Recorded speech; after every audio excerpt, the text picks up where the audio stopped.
Hi friends, வாங்க இன்றைக்கி நம்ம தமிழ் குக்கிங் கிச்சனில் இன்றைக்கி என்ன செய்ய போகிறோம் அப்படின்னா கிருஷ்ண ஜெயந்தி ஸ்பெஷல் பட்டர் முறுக்கு தான் பார்க்க போகிறோம். இது ரொம்ப டேஸ்டியாக இருக்குங்க. இது நம்ம வாயில் வச்சோனையும் நாக்கில் கரைஞ்சிரும், அந்தளவுக்கு சூப்பராக இருக்கும், கிறிஸ்பியாகவும் இருக்குங்க. வாங்க இது எப்படி செய்கிறதுன்னு வீடியோக்குள்ளே போய் பார்க்கலாம். வீடியோக்குள்ளே போகிறதுக்கு முன்னாடி தமிழ் குக்கிங் கிச்சனை சப்ஸ்கிரைப் பண்ண மறந்துடாதீங்க. கூடவே இருக்க பெல் பட்டனையும் கிளிக் பண்ணுங்கள். வாங்க ஃப்ரெண்ட்ஸ், இது எப்படி செய்கிறதுன்னு வீடியோக்குள்ளே போய் பார்க்கலாம்.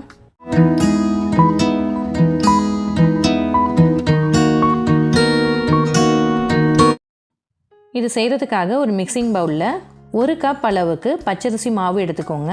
நான் கடையில் வாங்கின மாவு தான் வச்சுருக்கேன். ஆனால் அந்த மாவு நைஸாக இருக்க மாதிரி பார்த்துக்கோங்க. உங்களுக்கு நரன்னு இருந்தால் மிக்சியில் ஒரு அரைச்சி எடுத்துக்கோங்க. இது கூட 2 டேபிள் ஸ்பூன் அளவுக்கு பொட்டுக்கடலை மாவு எடுத்துக்கோங்க. பொட்டுக்கடலையை நல்லா நைஸாக பவுட்ரு பண்ணிவிட்டு குறிப்பாக சலிச்சிட்டு எடுத்துக்கோங்க. இப்போ இது கூடவே பட்டர் முறுக்குன்றனால 1 டேபிள் ஸ்பூன் அளவுக்கு பட்டர் சேர்த்துக்கோங்க. உங்கள்கிட்ட பட்டர் இல்லை அப்படின்னா நீங்கள் நெய் கூட சேர்த்துக்கலாம், இல்லைனா நார்மலாக ரீஃபைண்ட் ஆயில் கூட சேர்த்துக்கோங்க. ஆனால் பட்டர் சேர்த்தா தான் நல்லா சாஃப்டாக இருக்கும். இப்போ இது கூட 1 டேபிள் ஸ்பூன் அளவுக்கு கருப்பு எள்ளு சேர்த்துக்கோங்க. நீங்கள் வெள்ளை எள்ளு இருந்தால் கூட அதையும் சேர்த்துக்கலாம், இல்லைனா ஜீரகம் கூட சேர்த்துக்கோங்க. ஓமம் சேர்த்தா இன்னும் ருசியாக இருக்குங்க. இதுக்கு தேவையான அளவு உப்பு சேர்த்துட்டு இப்போ இது எல்லாத்தையும் நல்லா மிக்ஸ் பண்ணிவிடுங்க. பட்டர் மாவோட நல்லா மிக்ஸ் ஆகணும். இப்போ இது பட்டர் முறுக்குன்றனால நம்ம காரம் எதுவும் போடலை, ரொம்ப சாஃப்டாகவும் மென்மையாக இருக்குங்க. அந்தளவுக்கு மைல்டாக இருக்கும். ரொம்ப காரம் வேணும் அப்படின்னா நீங்கள் காரம் வேணும்னாலும் உங்கள் விருப்பத்துக்கு நீங்கள் சேர்த்துக்கலாம். ஆனால் பட்டர் முறுக்கில் காரம் சேர்க்க மாட்டாங்க. இந்த மாதிரி கையில் பிடிச்சோன்னா கரெக்டாக பிடிக்கணும். அதுக்கப்புறம் உதுத்து விட்டால் புட்டு மாதிரி நல்லா உதிர்ந்து வரணும். அந்த மாதிரி நல்லா மிக்ஸ் பண்ணிக்கோங்க. அப்படி இல்லைன்னா நீங்கள் எக்ஸ்ட்ரா பட்டர் கூட சேர்த்துக்கோங்க. இப்போ இதில் கொஞ்சம் கொஞ்சமாக தண்ணி தெளித்து நல்லா சாஃப்டாக மாவு பதத்துக்கு பிசைஞ்சுக்கோங்க. மாவு ரொம்ப டைட்டாக இருக்கக்கூடாது, நல்லா சாஃப்டாக இருக்க மாதிரி பிசைஞ்சு எடுத்துக்கோங்க. அதுக்குன்னு ரொம்ப தண்ணி ஊற்றிடக்கூடாதுங்க. கொஞ்சம் கொஞ்சமாக தண்ணி இந்த மாதிரி தெளித்து விட்டு தான் பிசையணும். இப்போ இதை நல்லா இந்த மாதிரி பிசைஞ்சு எடுத்துக்கோங்க. பாருங்கள் எவ்வளோ சாஃப்டாக இருக்குது பாருங்கள் மாவு. இந்த பதத்துக்கு இதை பிசைஞ்சு எடுத்துக்கோங்க.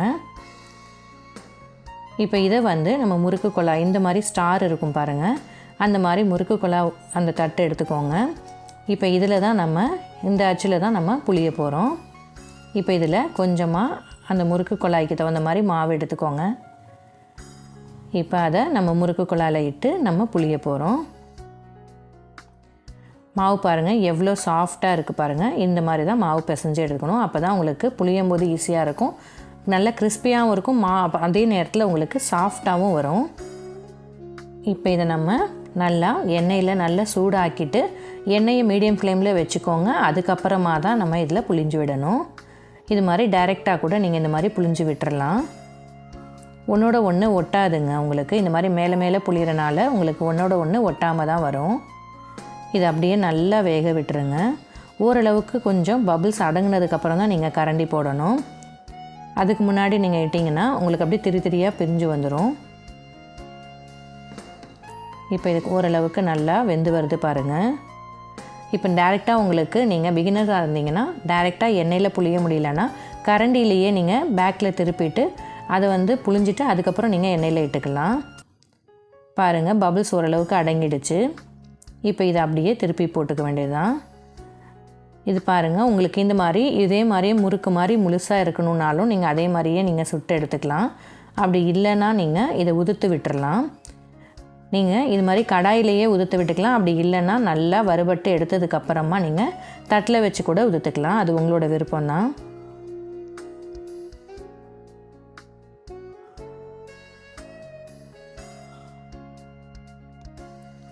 இப்போ பாருங்கள் பபிள்ஸ்லாம் நல்லா அடங்கிடுச்சு, நல்லா உங்களுக்கு வெந்து வந்துடுச்சு. இப்போ ஸ்டவ்வை மீடியம் ஃப்ளேமில் வச்சுட்டு தாங்க வறுக்கணும். அப்போ தான் உங்களுக்கு இந்த மாதிரி வெள்ளையாக வரும் முறுக்கு. நீங்கள் ஹை ஃப்ளேமில் வச்சிட்டிங்கன்னா உங்களுக்கு சீக்கிரமாக அந்த கோல்டன் கலர் வந்துடும். பட்டர் முறுக்குனாலே நமக்கு வெள்ளையாக இந்த மாதிரி சாஃப்டாக இருந்தால் தான் சூப்பராக இருக்கும்.